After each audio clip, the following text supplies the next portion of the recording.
I'm going to start by making the penguin person's head. Easiest thing to do is to make a quad ball. It wants me to select a Yep. It wants me to select a plane and make this. So we start with that. Okay. So if you have ears or anything else, you would put a whole bunch of these different facets in there. It's like however many eyes or whatever you want. I'm actually going to put in quite a few because I need to put in dents for the eyes. The way that works is you go into the modify tool, and what's really cool is you can select points. I'm going to select 2 points here for the eyeballs, and I'm going to just move them in. And when I do that, it makes me the beginnings of my penguin's little face. So I have little pieces for the face. If I want to make the penguin's little mouth here, I can do this by saying, hey, he's got a beak. And so I'm going to select here and here and drag that. Whoops, not that direction, but rather, let's see if it's going to let me select it.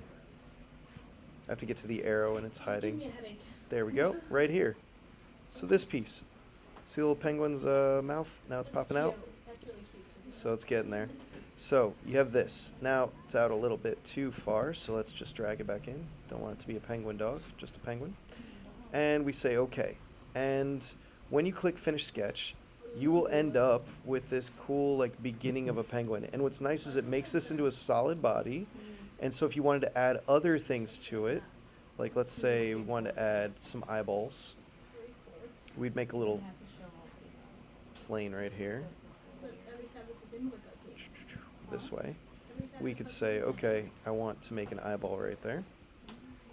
I can draw on that little plane.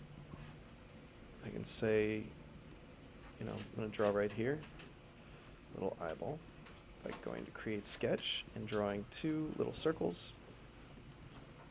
I'm going to make this like 6, something like that. And I want to make another one over here. So I have my 2 right here. I'm going to finish the sketch, and you can choose how you want to do this. I'm simply going to do an extrude because it's very easy. Or I can go like that. And I can say instead of a cut that I'm going to make it a new body. And it can be done just like that. And if you want, you can round it by using the fillet tool. Yeah, give him a minute. Give him a minute. He'll be less scary in a second. And now I can make his little eyeballs. Is this how they make animatronics? I'm sure they get started somehow like this. Now, you can imagine if you want to separate his beak or you want to add other features, you could easily do that. You can cut it up. But that is how I would definitely get started with the face of your penguin, okay?